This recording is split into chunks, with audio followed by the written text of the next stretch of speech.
speedy dragons are here and Alear is leading the way, but where does this unit rank? Let's get into it and see exactly what is up with this unit. Alear. I knew this was going to be engaged. I thought it was a little too soon to have another Alear, but I mean, we've had 3 in the past 6 months. That's a lot. Still, we were really looking forward to the Dragon Alear, and she's here. The art looks fantastic, but it generally does with her. All right, incoming. We have this mess. I'm just going to immediately pull up the cheat sheet here. Summoners, wow. Okay, Dragon's Fist. This is interesting. So we've got Slaying, which is nice. We've got a Brave effect. So this is dual phase Brave, which is excellent because this unit is going to be fast and able to quad, which is not something we've had a whole lot in the meta in this fashion in a while. The closest thing we have is like Winter Altina. So this is going to be a lot of fun. Moving on, we have an Omni +5. We have 40% damage reduction on first attack that includes AoEs. And then we have that strange effect with the reigns where you're debuffing Omni -X on foe, and that is the number of allies from distinct titles within 3 spaces of unit times 3 + 4 max 10. Keep in mind that if it is a harmonic unit, it does count as 2 titles. So she does pair really nicely with harmonic units in general. So that's fantastic. And of course we have adaptive damage on top of all that. This is a really good kit, and this is very obviously designed to be an OMNITANK. That is what this unit is trying to be, period. The question is, does she have enough speed? Because, I mean, it takes a lot of speed. Attack speed finish 4 will help. This Dragon Blast will be interesting as well. Okay, so this, right off the top of the bat, this boosts damage by 50%. Which is great. And then if unit is on a team with their support partner, when unit or unit support partner special triggers, neutralizes, reduces damage by X%. So it has piercing for this unit and the support partner. That is huge. Seriously, that is a big deal to be able to give that away. And a lot of units are going to want that. And because of that, this unit might be very sought after as a support unit. Then we have, what else do we have here? If unit is within 3 spaces of their support partner or unit or foe's special is ready or triggered before or during this combat. I had to read that because I couldn't get it all in this description. Basically, though, you're almost always going to have 40% of the attack that triggers the special against you. And that damage reduction is fantastic. So that's great. Where else are we? Moving along. We've got a new skill.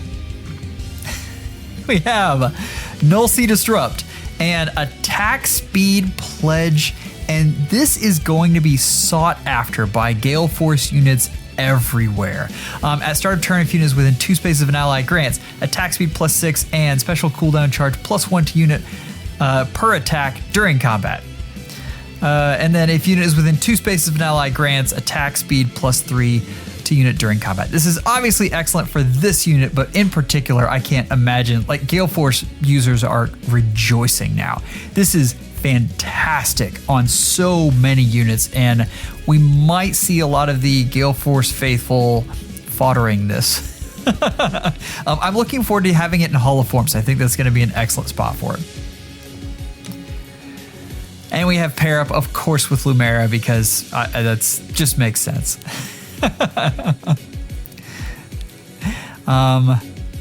She doesn't have the transformation, which fits with the game, so we see that. I'm not sure why they show her with Embla. I'm assuming this is kind of a showing us that in the game, when you're in light season, she can be used very well. I don't know.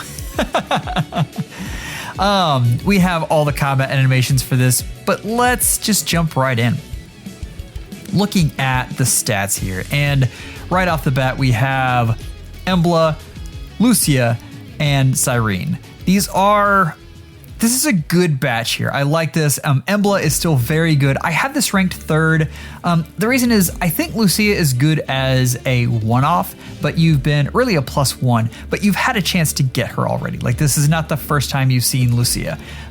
As far as blue goes, bottom of the barrel. I like Anankos a lot, another speedy dragon, but I think Faye is usable if you already have her and you can update her and you can have a lot of fun that way.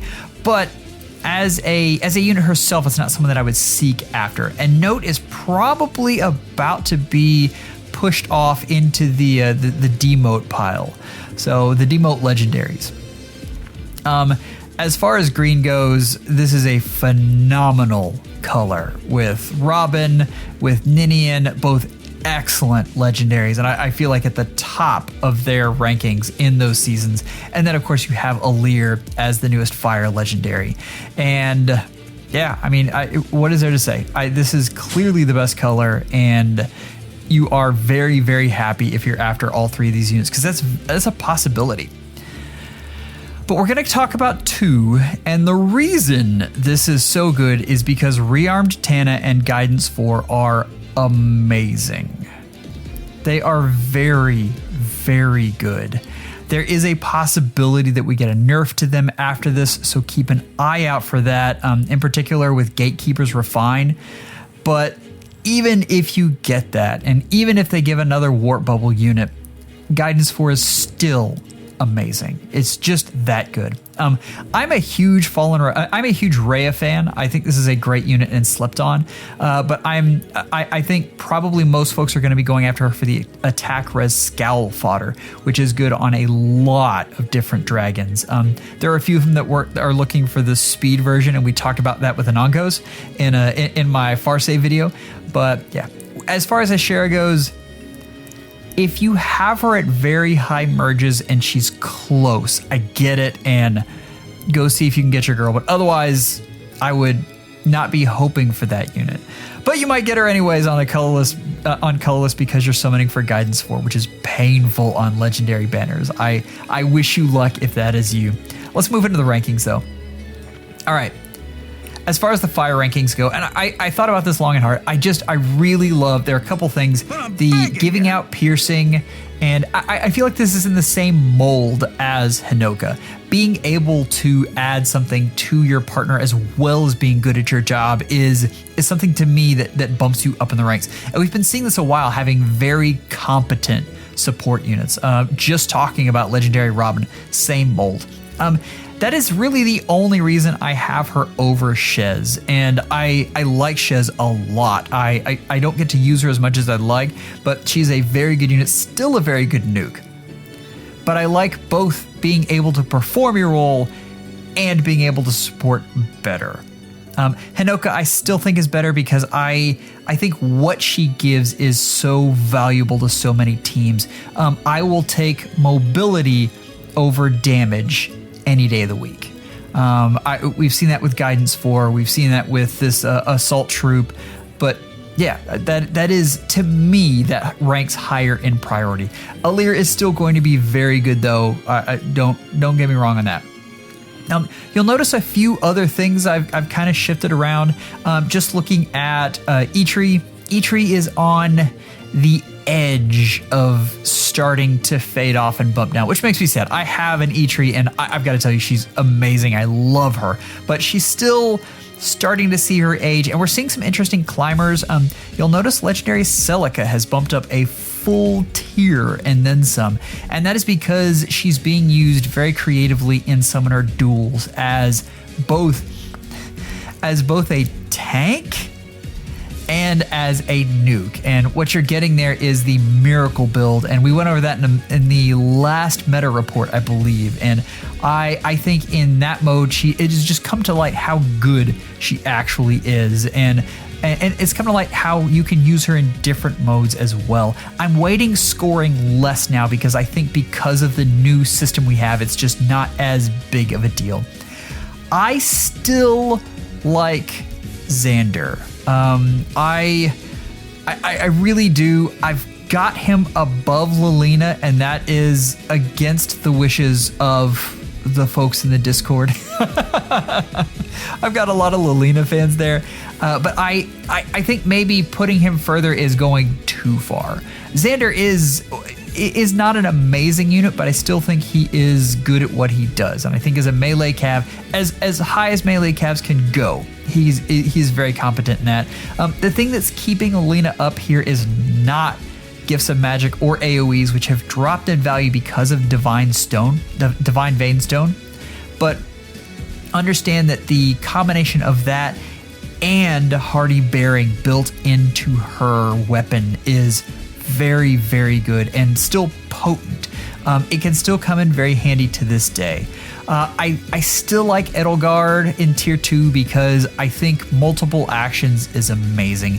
I wish she would have gotten better. I think they could have boosted her up and they didn't. Yeah, Martha's holding steady, and then you have the Roy, who is okay. You can, especially since he's in hollow forms, you can build him up. But you've got the Roy, the Hector, who I'm hoping gets a big boost from all of the new skills. Maybe if he gets on the next hollow forms, I'm hoping he gets a boost. And then Ephraim, who's a melee cav and is just doomed. Melee cavs are having a rough go of it right now. Okay, the thing that I've really been torturing myself over is this OMNITANK tier list because, okay, that top row is tough for me, and I think Fjorm is clearly number one. Lucia is still number 2 for me, but as units get more speed, she is, and it's been talked about over and over again. As units get more speed, it is harder for her to keep up, and she is probably near to falling. The fact that she denies specials is so powerful.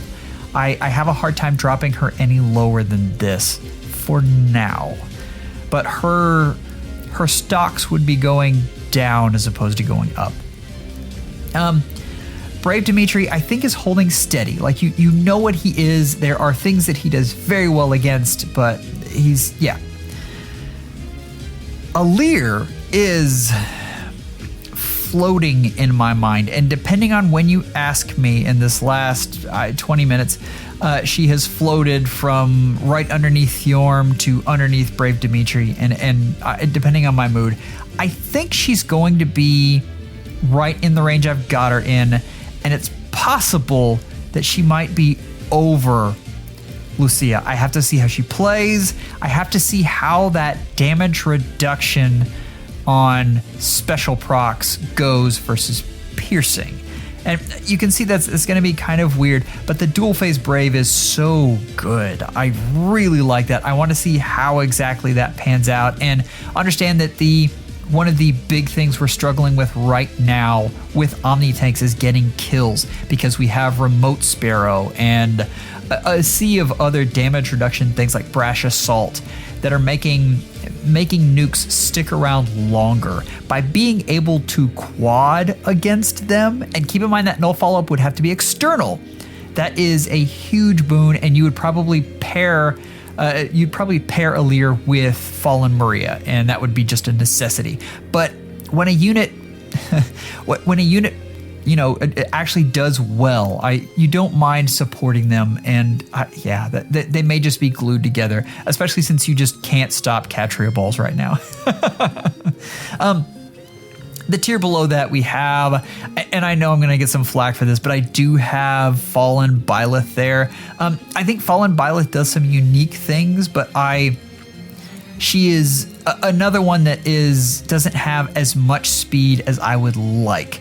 The difference between speed stacking between her and Lucia is that I feel like Lucia has a bigger gain in that whole not having specials proc against her. That's so huge. But Vantage is very good. There are always counters versus Vantage that are just there, Whereas, how do you stop something that just doesn't let you proc a special? There's no counter to that. And that's the reason that Byleth is in tier 1. Still a very good unit. I still like Ascended Tiki, very good. In tier 2, watch for Marth, and I think he's going to be climbing because he's about to get a refine, and it doesn't take much to project him higher. So just keep an eye out for that. Corrin is still good, but it's suffering a little bit. Gateau is... you guys are still sleeping on Gateau. Gateau is very good in certain situations. Very good. I still fear him combined with Milla more than I do almost any pairing in Light Season. Those two can really take out a Cavaline easily. So that's it. I would love to know below, are you summoning on this banner? Tell me what you think I got right. Tell me what you think I got wrong. I just released a Far Savior tier list. If you want to go check that out, it's got a lot of good stuff in there. And take care and schedule an appointment with your FEHologist real soon.